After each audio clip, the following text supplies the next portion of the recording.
don't live by your past. Don't let it define you. Keep going. Like, that is not who you are. You still have the whole future in front of you.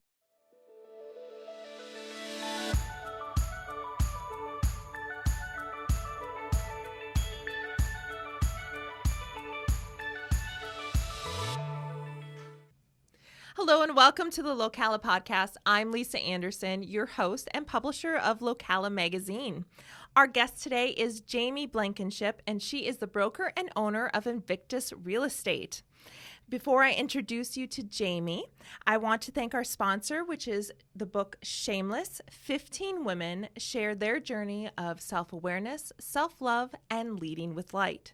You can find the book with the powerful stories in it on Amazon.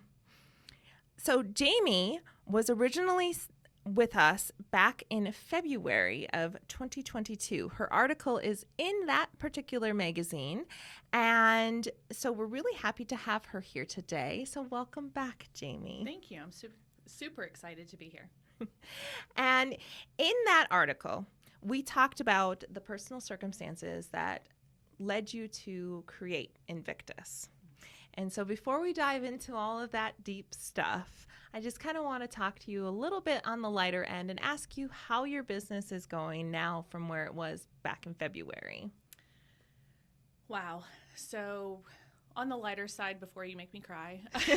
That's right. We wait till the end to smear your makeup. Gosh, we've just grown tremendously. I am so incredibly blessed, and I just am overwhelmed with where we were to where we're at and where we're projected to be. So yeah. I'm just very blessed. I call it blessedly busy, but it's just to remain sane. Yeah, absolutely. So tell me a little bit about all that your business does. We pretty much do everything. We're a full-blown real estate brokerage company. My area of expertise is commercial real estate. I did that for over 23 years. I opened a residential division when I created Invictus. I think it's been about 7 years ago. We do property management on commercial and residential side. We do HOA management, and I'm also doing a 27-acre travel center development. So we cover every spectrum of real estate. Yeah.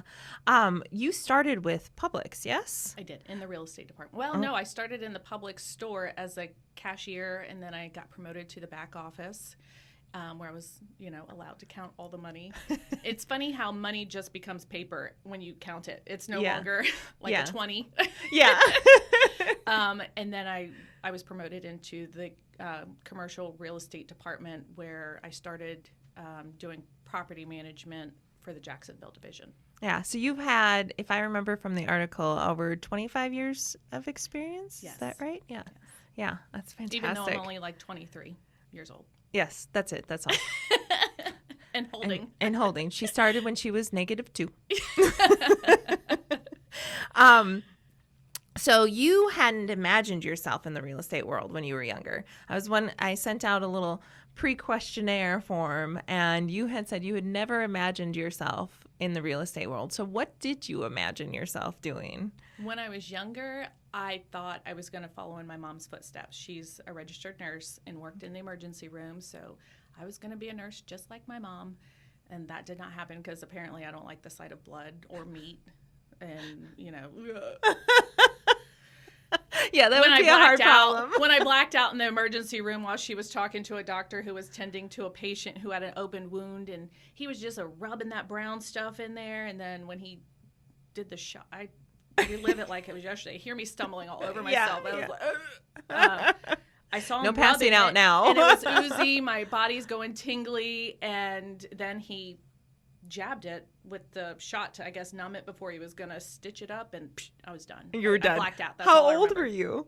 Like 12. Oh, God. So I was, and then I thought maybe an anesthesiologist, because they get paid thousands of dollars for maybe 5 minutes of their time. But that was my shallow brain back then, because I know there's a lot more to it. Just keep me alive. Wow. But we sign all of our rights away anyway when we're going under anesthesiologist. So what's the risk? A lot of money, little risk, and There you go. So that didn't work out though, huh? You just kind of decided you enjoyed the the property realty side. And Yeah. So, I was running from my home and got pregnant when I was 19 and needed a job because I needed insurance. And so I applied at Publix, then became a public cashier at Publix, and then moved up in the ranks. So. Okay. Well, we're going to come back to your earlier life, but before we do that, you told me that you missed your calling. So you don't enjoy the sight of blood. Oh! Anyone who knows me. So I should have been the original Dr. Pimple Popper. Like, I love that stuff. Like lipomas and like I'll even clean your ear just to see what comes out of it. It's so exciting and thrilling to me. I have people that tag me and send me videos and I am just so satisfied by it. I made my 12-year-old watch with me one day. I was like, oh my God, watch this. It's so cool. Look what comes out. And he got sick. He was like, ooh, Mom, that's disgusting. He was you in the emergency room. Yeah. Like, so he left. He didn't enjoy the video as much as I did. So you should have gone into healthcare, just not anything dealing with blood. Yes. Yeah. Just other things that ooze. How can you pass out from blood and not all the other stuff that oozes? I think it's satisfying to see something like cleansed. I think that's a part of it is just, I don't know. And like, have you ever seen the videos where, I don't know, you take a bug out of someone's ear? Like how gross, but intriguing. Like how did it get in there? And how did they not feel it? I don't know. It's different things like that. And then it's clean. Once you pull it all out, it's clean and then it's satisfying. Yeah. So. Yeah. Oh my gosh, Jamie.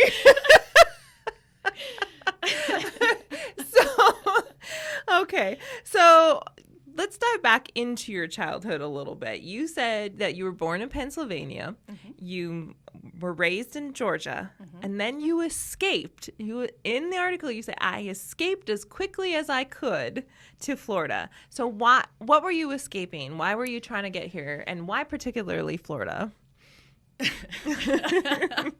So when someone asks where I'm from or where I grew up, I always say I'm somewhat of a gypsy because I was born in Pennsylvania.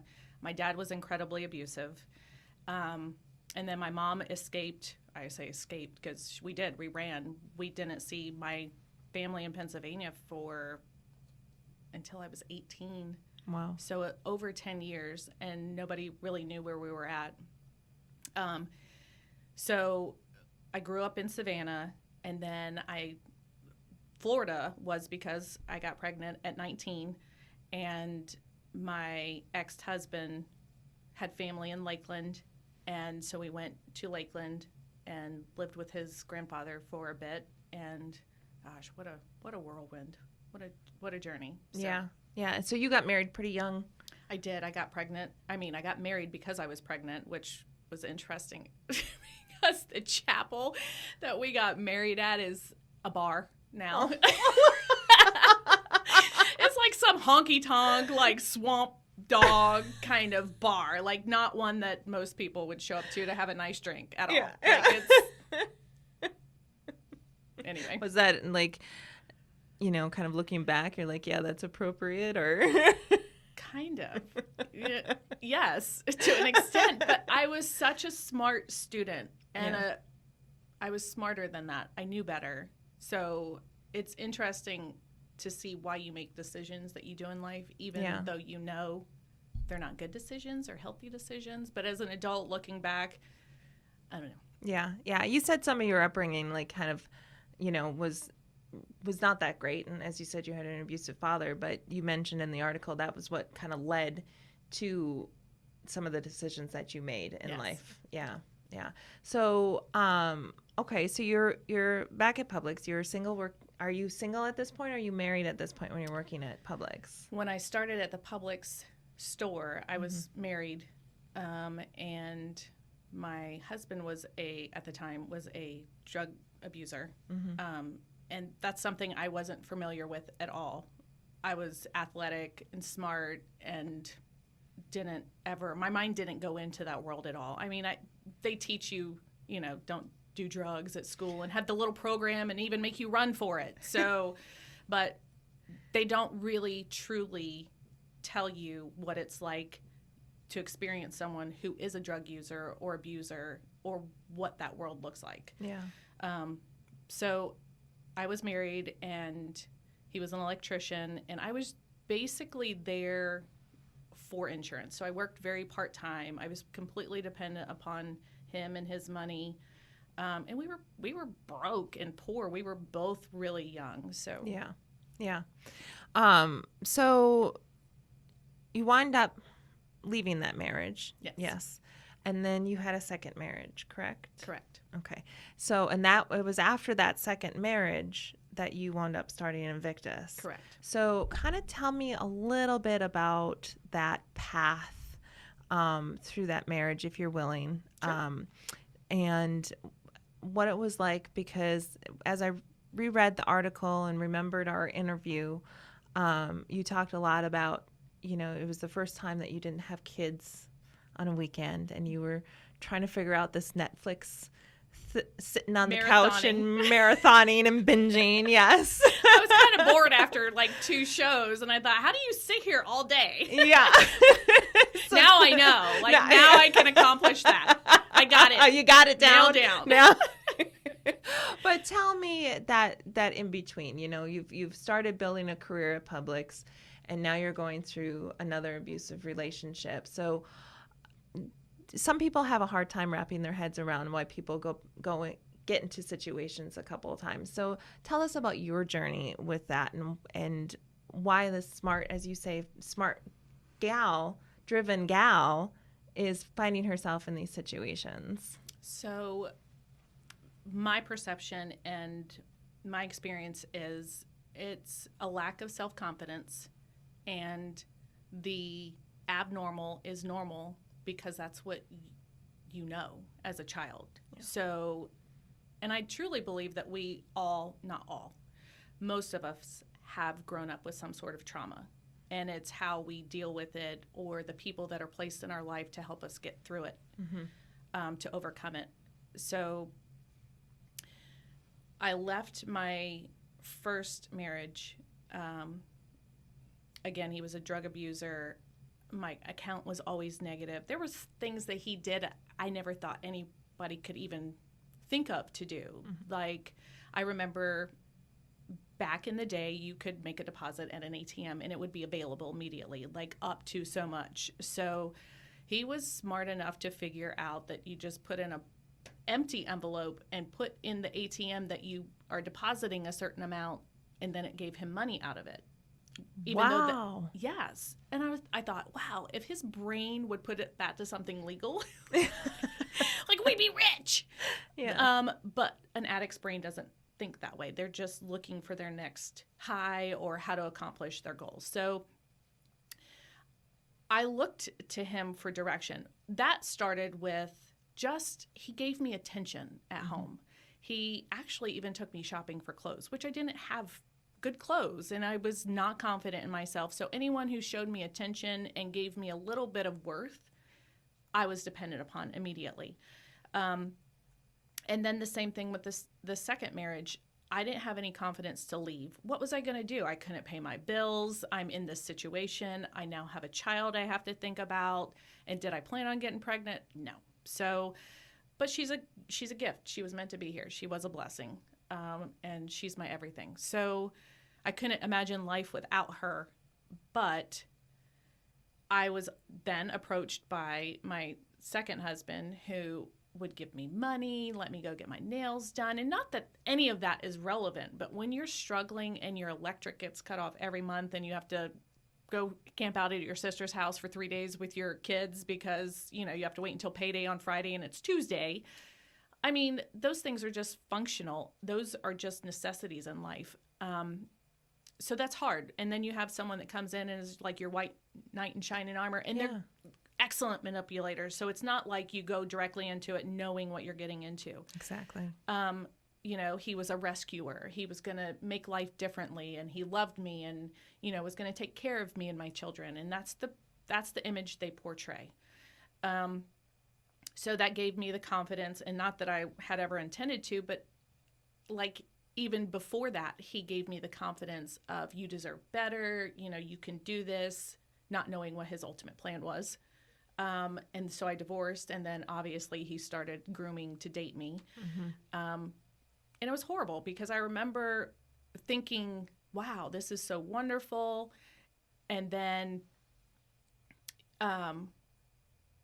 I remember the moment it changed. It was almost like a knife in the heart. And it was one moment, and I don't remember what he said or what he did, but I was taken back by it. And then it just got progressively worse. So they take a little bit from you each time until you're completely dependent and you have nowhere to go.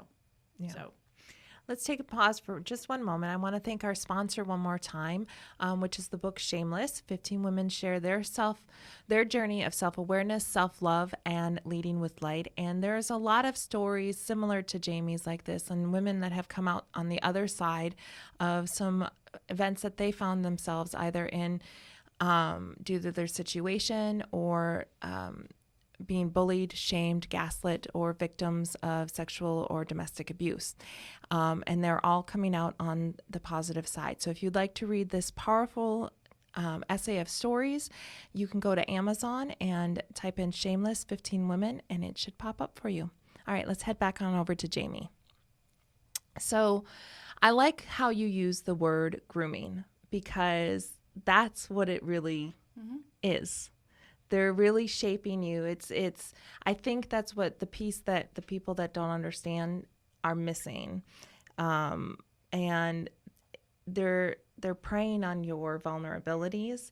They're treating you the way they know you desire to be treated, and then once they have you hooked, it's like a little switch goes off, and they start changing the smallest things, and so that you don't even notice, and pretty soon you're in deeper than you expected to be. exactly. Yeah. So how did you navigate through that relationship and find your way out of that one? So I was pretty dependent for quite a while. I had my own income, and then it got taken from me. And I was completely financially dependent upon my second husband, even though I did all the work. So it was interesting to realize, looking back, and I am married for my third and final time, just so y'all know. Third time's a charm. That was going to be my theme for the wedding. He refused to let it happen. But I don't understand how I allowed to get it to that extent. So, I was responsible for all of the work, all of the cleaning, and all of the laundry, and all of the kids. And I even took him dinner in bed while he watched TV. Like I was not allowed to watch TV, period, because there was so much to do, and I was considered lazy, or I love the word addicted. You're addicted to that show. So different things like that made you feel inferior or less than. And, we had a German Shepherd. So if there was hair on the floor or on our clothes, we were dirty. Like, there was just so many things that they do to put you down, to make you feel like you're not worthy, and that you're not doing enough. And I'm a people pleaser. And it used to hurt my feelings. If someone was upset with me, I would do anything to fix that. But I started running. Actually, I remember, and it wasn't like I planned on leaving him when I decided I wanted to run, but I wanted to have a goal in life that I thought that I needed to work hard towards, because I feel like if you work towards anything, then you're going to accomplish your goal. But I wanted something that I really didn't think I could do. And who likes running? Like, that is awful. It's self-induced torture, and ew. Like, I don't care how athletic you are, running is terrible. So I thought, I don't think I can run a marathon. Like, that's impossible. Short distance, yes, but not a marathon. So I had set a goal to run a marathon, and I downloaded the Couch to 5K app.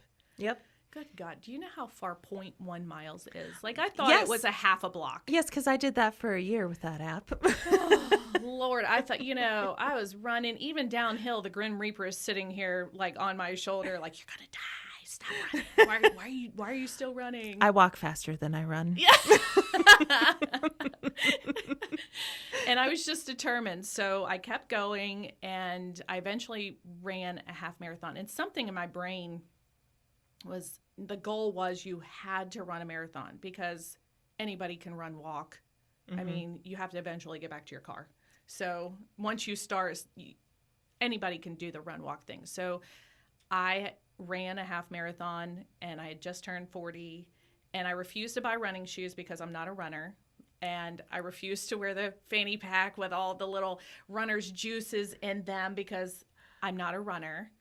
But I realized you were wishing that you had. I wished I had. I totally wished I had because it was awful. My body was like, what did you do?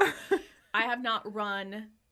That was 3 years ago. I have not run 1 mile consecutively since my half marathon because it beat my body up so much. So I need to get back into it because I still eat like I run a half marathon. Yeah. But back to the point at hand, the running actually gave me the mental strength to leave the relationship. I knew I was going to be broken. I knew I was going to be financially desolate, and that because he was a financial abuser. And I knew that. But it takes mental strength, true mental strength, to realize that you deserve to be happy no matter what. That, gosh, when I would run, I had rock and roll, Christian, like I was praying, I was crying, I was screaming, I was jamming out on my guitar while I was running, just anything to get through it. And that's the therapy, I think, that gave me the strength to finally leave and realize that I deserve better. Yeah. And so tell us again, I know we covered it in the article, but I want to hear it out of your mouth. Again, tell us about how you came up with the name for Invictus. So I was laying on my couch trying to figure out how to Netflix binge. And you have no life. When you have kids and your whole being surrounds your children and their care, what do you do with yourself? Like, what do you enjoy doing? And I enjoy puzzles and I enjoy reading, but you forget those things in that interim. So I was laying on my couch and I thought, okay, I need to get back on my feet and I can do property management. Not sure how I'm going to get into it, but that would be an easy start. I didn't really know residential real estate very well, but I knew property management and I knew commercial. But it starts with a company.